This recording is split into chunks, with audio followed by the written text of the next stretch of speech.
Hello दोस्तों, तो कैसे हैं आप सब लोग और कैसे चल रही है आप लोगों की पढ़ाई। तो आज की इस वीडियो में हम बात करने वाले हैं रेलवे ग्रुप डी का सेफ जोन कौन सा रहेगा और मैं अपना फॉर्म कौन से जोन से फिल करने वाली हूँ। तो मैं इस वीडियो में आप लोगों को सारी बातें बताने वाली हूँ। आप लोगों के लिए कौन सा सेफ जोन रहेगा, आप लोगों को मैं बहुत अच्छे तरीके से बताऊंगी कौन सा जोन सेफ है आप लोगों के लिए और आप लोगों को कौन सा जोन सेलेक्ट करना चाहिए। तो पिछले बार की कट ऑफ के बारे में डिस्कस करने वाले हैं, कौन से जोन में कम कट ऑफ गई थी और आप लोगों को कौन सा जोन सेलेक्ट करना है अपनी कट ऑफ के हिसाब से। ओबीसी की क्या कट ऑफ थी और जनरल की क्या थी, सभी के बारे में हम बात करेंगे आज की इस वीडियो में। और पिछली बार कितने नंबर लाने पर सिलेक्शन हुआ था, ताकि आप लोग अच्छे से समझ पाए इस बार ये सब चीजें। ठीक है, तो हम अपनी वीडियो स्टार्ट कर लेते हैं। तो सबसे पहले मैं यहाँ पे बात करने वाली हूँ, आप लोगों को पता ही है कि जो रेलवे के फॉर्म है वो लाखों बच्चे अप्लाई करते हैं और खास कर तो ग्रुप डी की मतलब करोड़ों बच्चे ही समझ लो आप लोग अप्लाई करने वाले हैं, क्योंकि आप लोगों को पता है और 10th भी शामिल है, तो मतलब फॉर्म की संख्या कितनी ज्यादा जा सकती है इस चीज का आइडिया तो आप लोग लगा ही सकते हैं। सबसे पहले मैं यहाँ पर आपको ये दिखा देती हूँ, आप यहाँ पर देख सकते हैं इस बार जोन वाइज जो सबसे ज्यादा वैकेंसी जो निकाली गई है वो दिल्ली में है। दिल्ली पहले नंबर पे आ जाता है, दूसरे पे आपका मुंबई हो गया और तीसरे पे सीआर मुंबई हो गया। तो इनमें आप लोग यहाँ पे इस चार्ट के माध्यम से देख सकते हैं। तो मैं आपको पिछली कट ऑफ भी बताऊंगी तो आप लोगों को आइडिया भी लगेगा कितनी कितनी कट ऑफ गई थी। मतलब 70 से ज्यादा कट ऑफ इसकी गई थी और पिछली बार वैकेंसी तो मतलब 1 लाख के आसपास थी, लेकिन इस बार आप लोगों को पता है कितनी वैकेंसी है, तो उस हिसाब से आप लोग देख सकते हैं और अपनी तैयारी भी आप लोगों को उसी हिसाब से देख के करने की भी। पिछले बार इतनी सारी वैकेंसी थी और अब इतनी है, तो आप लोग समझ ही सकते हैं और सोच भी सकते हैं कि क्या इफेक्ट पड़ सकता है इस बार। तो मैं आप लोगों को वैकेंसी बता देती हूँ, 32,438 ही पोस्ट। ये जो आप वैकेंसी देख रहे हो ना दिल्ली मुंबई की, इसमें से भी 20% जो वैकेंसी है वो एक्स सर्विसमैन की है और इसमें से जो 4% सीट है वो दिव्यांगों के लिए है। मतलब आप यहाँ पर कुल मिलाकर देख सकते हो जो हमारी 44% सीट है आप लोग इन वैकेंसी में से घटा लीजिए। ये नहीं है कि सारी हमारे लिए हो जाएगी, इनका बंटवारा भी है साथ के साथ में। चलो फिर मैं पिछले बार की कट ऑफ आप लोगों को बताती हूँ, इसके साथ साथ में आपको ये भी पता चल जाएगा कि हमारे लिए कौन सा जोन सेफ रहेगा और कौन सा जोन हमारे लिए डेंजर होने वाला है। तो आप लोग प्लीज कट ऑफ को देखकर ये आइडिया जरूर लगा लेना। लेकिन हाँ, कट ऑफ बताने से पहले प्लीज आप मेरी एक बात मान लीजिए, अगर आप रेलवे ग्रुप डी का फॉर्म फिल करने वाले हैं तो प्लीज अपने साथ में अपने किसी भाई बहन या बड़े को लेकर जाइए। अगर आप इतने समझदार नहीं है, अगर आप कहीं शॉप पर जाके अपना फॉर्म फिल करवाते हैं तो पक्का कुछ ना कुछ गलती कर देता है। और वैसे भी यहाँ पर 10th वाले बच्चे आने वाले, तो आप लोगों को पता ही है कि मतलब कितने समझदार होते हैं और कैसे होते हैं। अभी तो भी छोटे ही माने जाएंगे, इतने बड़े भी नहीं है।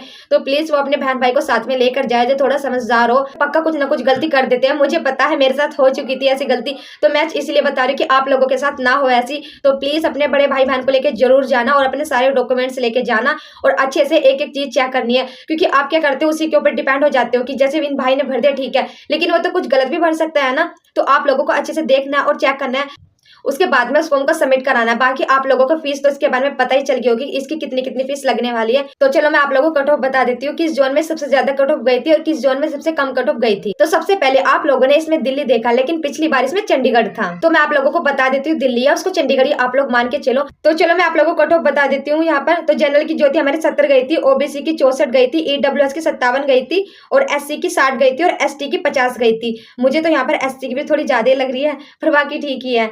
एसटी की तो 50 गई थी और एससी की 60 गई थी, वो भी चंडीगढ़ में। आप दिल्ली और चंडीगढ़ को सेम ही मान के चले, क्योंकि पिछली बार चंडीगढ़ था तो इस बार दिल्ली है, तो इसलिए मैं इसकी कट ऑफ ऐसे सेम बता रही हूँ इस तरीके से।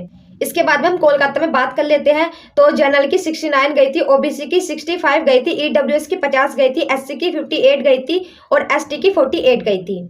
ये हमारी कोलकाता में थी। इसके बाद गोरखपुर में बात कर लेते हैं। जनरल की 69 गई थी, ओबीसी की 64 गई थी, ईडब्ल्यूएस की 51 गई थी और एससी की 54 गई थी, एसटी की 43 गई थी। और भाई मैं ओबीसी में आती हूँ तो मुझे ओबीसी से मतलब है 64 गई थी इस टाइम पे गोरखपुर में। और मैं इस बार जो फॉर्म अप्लाई करने वाली हूँ, मैं सोच रही हूँ कि एनटीपीसी का मैंने भुवनेश्वर से किया था, तो इस बार मैं भुवनेश्वर ही करने वाली हूँ। तो आप लोग भी अपने हिसाब से देख सकते हैं जोन सा आपको भी ठीक लगे। चलो यहाँ पर मैं भुवनेश्वर की कट ऑफ बता देती हूँ। तो जनरल की 66 गई थी और ओबीसी की 58 गई थी, ईडब्ल्यूएस की 48 गई थी और एससी की 49 गई थी, एसटी की 44 गई थी। लेकिन इस बार आप देख लेना, पहले लाखों में वैकेंसी थी, लेकिन इस बार वैकेंसी कितनी है। तो अभी बात कर लेते हैं मुंबई की। जनरल की 64 गई थी, ओबीसी की 58 गई थी और ईडब्ल्यूएस की 40 गई थी, 40 तो काफी कम चली गई थी। और एससी की जो हमारी गई थी 51 थी और एसटी की 44 गई थी। फिर इसके बाद में हम बात कर लेते हैं चेन्नई की। चेन्नई की यहाँ पे 60 गई थी जनरल वालों की और 55 गई थी ओबीसी वालों की, ईडब्ल्यूएस की 40 गई थी और एससी वाले की 49 गई थी और एसटी वाले की 43 गई थी। मेरी नज़र में तो गुवाहाटी, चेन्नई और भुवनेश्वर ये 3 ज़ोन है जिन्हें आप सेफ ज़ोन के अंदर रख सकते हो। मैं इनमें से भुवनेश्वर में अप्लाई करने वाली हूँ, तो आप लोग गुवाहाटी भी चुन सकते हो। इसमें आप लोगों को बता देती हूँ, जनरल वालों की कट ऑफ 60 थी, ओबीसी वालों की 50 थी। देखो कितनी कम है इसमें ओबीसी वालों की, और एससी वाले की 40 थी और एसटी वाले की 47 थी। तो आप यहाँ पर देख सकते हो कितनी ज़्यादा कम कट ऑफ है और ये सेफ ज़ोन में भी है, तो आप लोग यहाँ से अपना फॉर्म अप्लाई कर सकते हो। वैसे मैं यहाँ से भी कर सकती हूँ, ऐसी बात नहीं है, लेकिन मैं भुवनेश्वर ही करूँगी, तो आप लोग प्लीज़ यहाँ से अप्लाई कर सकते हो। चेन्नई में भी काफ़ी अच्छी खासी और कम कट ऑफ है, जो कि मैंने आप लोगों को बता दी है, और सेफ जोन में मैं इनको ही रखना चाहती हूँ। बाकी दिल्ली और ये सब मुंबई तो आप लोगों को पता ही है कि कितनी ज़्यादा, मतलब यहाँ पर अगर आप यहाँ पे सेलेक्ट होते हो तो आप लोगों की मतलब सैलरी भी काफ़ी अच्छी होने वाली है, लेकिन उस हिसाब से आप लोगों को इसकी कट ऑफ भी पार करनी पड़ेगी, और ये चीज़ आप लोगों के लिए थोड़ा मुश्किल हो सकती है। तो प्लीज़ मैं आप लोगों को यही बोलूँगी, भुवनेश्वर, चेन्नई और गुवाहाटी प्लीज़ इनमें ही अपने फॉर्म अप्लाई कीजिए, अगर आपको ठीक लगे। आप लोग चाहते हो ना कि आपको सिर्फ एक सरकारी नौकरी चाहिए, जगह से आप लोगों को कोई फर्क नहीं पड़ता है, आप ऑल इंडिया में कहीं भी हो, लेकिन आपको सरकारी नौकरी चाहिए, तो आप लोग प्लीज़ ये 3 जोन सेलेक्ट कर सकते हो। जैसे कि मैं एक करने वाली हूँ भुवनेश्वर, तो मैं भुवनेश्वर से अपना फॉर्म अप्लाई करने वाली हूँ। आप लोग भी देख सकते हो कि आप लोगों को कहाँ से करना है, चेन्नई से करना है, गुवाहाटी से करना है, या मुंबई या दिल्ली से करना है। और मैं भी अपना 1-2 दिन में फॉर्म फिलअप कर ही दूंगी, तो इसलिए मैंने ये वीडियो बना दी है। बाकी आप लोग प्लीज़ इस वीडियो में मुझे कमेंट करके बताना कि आप लोग कहाँ से अपना फॉर्म फिलअप करने वाले हो, ताकि मैं भी देख सकूँ कि हाँ, आप लोग कहाँ से फॉर्म फिलअप कर रहे हो। अपना तो मैंने आप लोगों को बता ही दिया है। ठीक है, तो आज के लिए इतना ही, और मिलते हैं नेक्स्ट वीडियो में। अभी के लिए बाय।